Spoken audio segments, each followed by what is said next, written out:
Tiniyak ng Energy Department na sapat ang supply ng produktong petrolyo sa bansa sa kabila ng krisis sa pandaigdigang merkado. Yan ang ulat ni Elijah Canlas. Kampante ang pamahalaan na hindi mauubusan ng supply ng langis ang Pilipinas hanggang sa katapusan ng Abril o posibleng umabot pa ng Mayo. Ito ang pagtitiyak ng Department of Energy kasunod ng patuloy na tensyon sa gitnang silangan. Ipinaliwanag ni DOE Secretary Sharon Garin na bagamat may banta sa seguridad sa Strait of Hormuz kung saan dumadaan ng 21% ng supply ng gasolina sa mundo, nakahanda ang ating bansa sa sitwasyong ito. Ayon kay Secretary Garin, hindi dapat magpanik ang publiko dahil kontrolado ng gobyerno ang inventaryo ng bansa.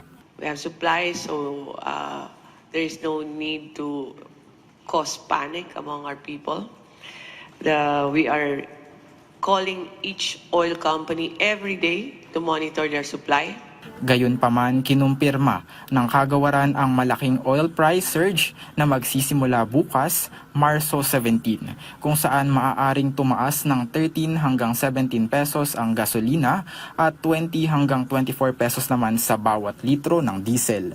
Binigyang diin ng DOE na ito ay isang global reality at hindi lamang problema ng Pilipinas dahil sa tensyon sa Middle East na nagpapamahal sa transportasyon ng mga krudo. This is a global reality. Many countries are starting to close for exports. So,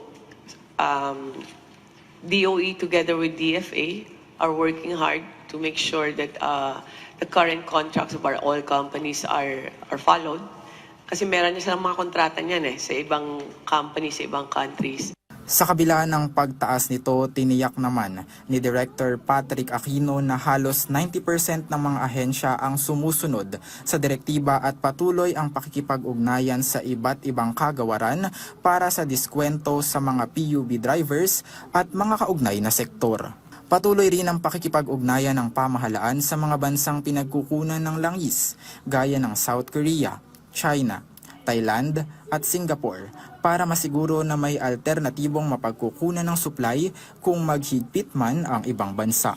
Aktibo rin ginagamit ang eGov portal sa ilalim ni Yusek Wimfy Puentabella upang masubaybayan ang anumang ilegal na aktibidad sa mga gasolinahan at matiyak na rasunable ang galaw ng presyo.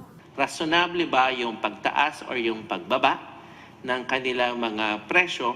Kasi at the end of the day, we want them to remain open. Again, we have to make sure na continuous yung flow ng supply all over the country.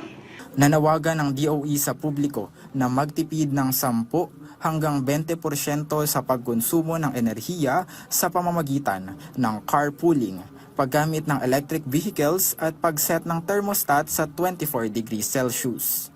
Iginiit ni Secretary Garin na bagamat nakaaalarma ang tensyon sa Middle East, handa ang gobyerno sa worst case scenario para hindi maparalisa ang ekonomiya.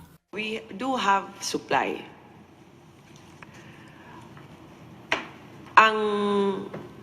As DOE lang, what concerns me most is the war in Middle East. Because the longer it takes, di mo alam kung ano mangyayari. Kung sa presyo, aakyat siya. Pero yung supply natin, kailangan palaging meron. Bilang huling paalala, mahigpit na binabantayan ng DOE ang anumang insidente ng hoarding at handang magpataw ng parusa sa mga mapatutunayang nagtatago ng supply. Siniguro rin ng pamahalaan na nakahanda na ang mga subsidies para sa mga apektadong sektor gaya ng mga magsasaka, mangingisda at mga tsuper ng pampublikong sasakyan. Elijah Canlas mula sa Pambansang TV sa Bagong Pilipinas.